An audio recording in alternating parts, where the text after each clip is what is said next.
കേരള നിയമസഭ തിരഞ്ഞെടുപ്പ് 2026-നെക്കുറിച്ചുള്ള exit poll വിശകലനത്തിലേക്ക് സ്വാഗതം. പ്രധാന ട്രെൻഡുകളും സർവേകളും അടിസ്ഥാനമാക്കി നിലവിലെ രാഷ്ട്രീയ ചിത്രം നമുക്ക് പരിശോധിക്കാം.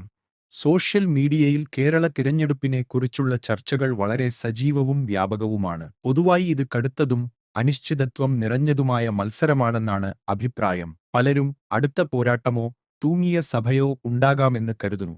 ഭരണത്തിലിരിക്കുന്ന LDFനെതിരെ ശക്തമായ ഭരണവിരുദ്ധ വികാരം പല പോസ്റ്റുകളിലും കാണാം. UDF, LDF പിന്തുണക്കാർ തമ്മിൽ വ്യക്തമായ അഭിപ്രായ ഭിന്നത നിലനിൽക്കുന്നു. ചിലർ മാറ്റം ആവശ്യപ്പെടുമ്പോൾ മറ്റു ചിലർ സ്ഥിരത തുടരണമെന്ന് കരുതുന്നു. ഈ സാഹചര്യങ്ങൾ തിരഞ്ഞെടുപ്പിനെ തുറന്ന മത്സരമാക്കുന്നു.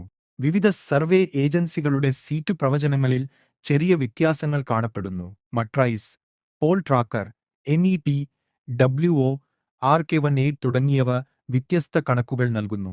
എന്നിരുന്നാലും ശരാശരി കണക്കുകൾ പരിശോധിക്കുമ്പോൾ UDF മുന്നിലാണ്. അവർ ഭൂരിപക്ഷത്തിന് അടുത്തോ അതിനു മുകളിലോ എത്തുമെന്ന സൂചന ലഭിക്കുന്നു.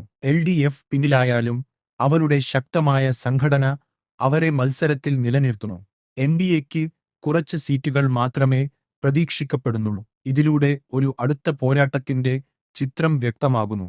സോഷ്യൽ മീഡിയയിലെ സീറ്റ് പ്രവചനങ്ങളും സമാനമായ പ്രവണത തന്നെയാണ് കാണിക്കുന്നത്. പലരും UDF അടുത്ത സർക്കാർ രൂപീകരിക്കുമെന്ന് കരുതുന്നു. LDF കുറച്ച് സീറ്റുകൾ നേടുമെന്ന വിലയിരുത്തലും കാണാം. NDAയുടെ പങ്ക് ചെറിയതായിരിക്കും എന്നാണ് പൊതുവായ അഭിപ്രായം. എന്നാൽ സോഷ്യൽ മീഡിയ പ്രവചനങ്ങൾ എല്ലായ്പ്പോഴും കൃത്യമാകണമെന്നില്ല. ഇത് പൊതുജന വികാരങ്ങളെ മാത്രമാണ് പ്രതിഫലിപ്പിക്കുന്നത്. യഥാർത്ഥ ഫലം വോട്ടുകൾ സീറ്റുകളാക്കുന്ന രീതിയിൽ ആശ്രയിച്ചിരിക്കും. ഗൂഗിൾ ട്രെൻഡ്സ് ഡാറ്റയിൽ 2021 താരതമ്യം ചെയ്യുമ്പോൾ വലിയ മാറ്റം വ്യക്തമാണ്. BJP ഓൺലൈൻ തിരച്ചിലുകളിൽ വലിയ മുന്നേറ്റം കൈവരിച്ചിരിക്കുന്നു. UDFും സ്ഥിരതയോടെ ഉയർച്ച കാണിക്കുന്നു. അതേസമയം LDF ഓൺലൈൻ താൽപര്യത്തിൽ വലിയ ഇടിവ് നേരിടുന്നു. ഇത് ഡിജിറ്റൽ രാഷ്ട്രീയ ചർച്ചകളുടെ ദിശയിൽ മാറ്റമുണ്ടാക്കുന്നു. പൊതുജന ശ്രദ്ധ എവിടേക്കാണ് മാറുന്നത് എന്നിതിലൂടെ മനസ്സിലാക്കാം. എന്നിരുന്നാലും ഇത് അന്തിമ ഫലം നിർണയിക്കുന്ന ഏക ഘടകമല്ല. ഗൂഗിൾ ട്രെൻഡ്സ് പരിശോധിക്കുമ്പോൾ BJPക്ക് ശക്തമായ ഡിജിറ്റൽ സാന്നിധ്യം ലഭിക്കുന്നതായി കാണാം. എന്നാൽ കേരളത്തിലെ യഥാർത്ഥ രാഷ്ട്രീയ മത്സരം ഇപ്പോഴും LDF, UDF തമ്മിലാണ്. ഓൺലൈൻ ആവേശം പലപ്പോഴും യാഥാർത്ഥ്യ വോട്ടുകളായി മാറണമെന്നില്ല. UDF ഡിജിറ്റൽ രംഗത്ത് ഉയർച്ച കാണിക്കുന്നത് ശ്രദ്ധേയമാണ്. ഇത് അവരുടെ പ്രചാരണ രീതിയുടെ സ്വാധീനം കാണിക്കുന്നു. എന്നിരുന്നാലും ഇത് ഒരു ഘടകം മാത്രമാണ്. അന്തിമ ഫലം മറ്റ് രാഷ്ട്രീയ ഘടകങ്ങളും നിർണയിക്കും. ഗൂഗിൾ ട്രെൻഡ്സിനെക്കുറിച്ച് ജാഗ്രത അനിവാര്യമാണ്. മുൻകാല തിരഞ്ഞെടുപ്പുകളിൽ ഇത് എല്ലായ്പ്പോഴും കൃത്യമായ പ്രവചനങ്ങൾ നൽകിയിട്ടില്ല. പ്രത്യേകിച്ച് ബീഹാർ തിരഞ്ഞെടുപ്പിൽ ഇത് പരാജയപ്പെട്ടിരുന്നു. ഇതിന്റെ കൃത്യത ഏകദേശം 70% മാത്രമാണ്. അതിനാൽ ഇത് ഒരു നിർണായക പ്രവചനമെന്ന നിലയിൽ കാണാൻ പാടില്ല. ഇത് ഒരു ദിശാസൂചിക മാത്രമാണ്. മറ്റ് സർവേകളോടൊപ്പം ചേർത്ത് മാത്രം വിലയിരുത്തണം. വോട്ട് ശതമാനം പരിശോധിക്കുമ്പോൾ UDF ചെറിയ മുന്നേറ്റത്തിലാണ്. LDF അതിന് വളരെ അടുത്ത് തുടരുന്നു. NDA മൂന്നാം സ്ഥാനത്ത് നിലനിൽക്കുന്നു. വ്യത്യാസം വളരെ കുറഞ്ഞതായതിനാൽ സീറ്റുകളിൽ വലിയ മാറ്റങ്ങൾ സംഭവിക്കാം. ചില സ്വിംഗ് മണ്ഡലങ്ങൾ ഫലം നിർണയിക്കുന്നതിൽ നിർണായകമാകും. ചെറിയ വോട്ടു മാറ്റങ്ങൾ പോലും വലിയ സ്വാധീനം ചെലുത്തും. ഇത് വളരെ കടുത്ത മത്സരത്തിന് സൂചനയാണ്. വിവിധ സർവേകളിൽ വോട്ടു ശതമാനത്തിൽ ചെറിയ വ്യത്യാസങ്ങൾ കാണപ്പെടുന്നു. എന്നാൽ എല്ലായിടത്തും UDF മുന്നിലാണ്. LDF അതിനടുത്ത് തന്നെ തുടരുന്നു. NDAക്കും സ്ഥിരമായ ഒരു വോട്ട് പങ്കുണ്ട്. ചെറിയ വ്യത്യാസങ്ങൾ പോലും ഫലത്തെ വലിയ രീതിയിൽ സ്വാധീനിക്കും. അതിനാൽ ഓരോ ശതമാനവും നിർണായകമാണ്. ഇത് തിരഞ്ഞെടുപ്പിനെ കൂടുതൽ അനിശ്ചിതമാക്കുന്നു. ഭരണവിരുദ്ധ പ്രവണത ഈ തിരഞ്ഞെടുപ്പിലെ പ്രധാന ഘടകമാണ്. LDF 10 വർഷത്തിലേറെയായി അധികാരത്തിൽ തുടരുന്നു. ഇത് ചില വോട്ടർമാരിൽ ക്ഷീണമുണ്ടാക്കി. തൊഴിലില്ലായ്മയും വിലക്കയറ്റവും അസന്തോഷം വർദ്ധിപ്പിക്കുന്നു. ഭരണത്തിലെ ചില പ്രശ്നങ്ങളും ചർച്ചയാകുന്നു. എന്നാൽ ചിലർ ഇപ്പോഴും പിണറായി വിജയനെ പിന്തുണക്കുന്നു. ഇത് മിശ്രമായ ജനമനോഭാവം കാണിക്കുന്നു. പ്രാദേശിക ഘടകങ്ങൾ തിരഞ്ഞെടുപ്പിൽ നിർണായകമാണ്. വടക്കൻ ജില്ലകളിൽ LDF ശക്തമാണ്. തെക്കും മധ്യകേരളത്തിലും UDF ശക്തമായി നിലനിൽക്കുന്നു. തിരുവനന്തപുരം, എറണാകുളം, മലപ്പുറം പ്രധാന കേന്ദ്രങ്ങളാണ്. ചില സ്വിംഗ് മണ്ഡലങ്ങൾ ഫലം നിർണയിക്കും. ഇവിടെയാണ് പ്രധാന പോരാട്ടം നടക്കുന്നത്. പ്രാദേശിക വ്യത്യാസങ്ങൾ ഫലത്തെ സ്വാധീനിക്കും. എൻ.ഡി.എയുടെ പങ്ക് പരിമിതമായിരിക്കും എന്ന് കരുതുന്നു. അവർക്ക് 2 മുതൽ 8 സീറ്റുകൾ വരെ ലഭിക്കാനാണ് സാധ്യത. പ്രധാന ശക്തിയായി മാറാനുള്ള സാധ്യത കുറവാണ്. എന്നാൽ അടുത്ത മത്സരങ്ങളിൽ വോട്ടുകൾ വിഭജിക്കാം. ഇത് വലിയ പാർട്ടികളുടെ ഫലത്തെ ബാധിക്കും. ചെറിയ വോട്ടുമാറ്റങ്ങൾ നിർണായകമാകും. അതിനാൽ അവരുടെ പങ്ക് അവഗണിക്കാനാവില്ല.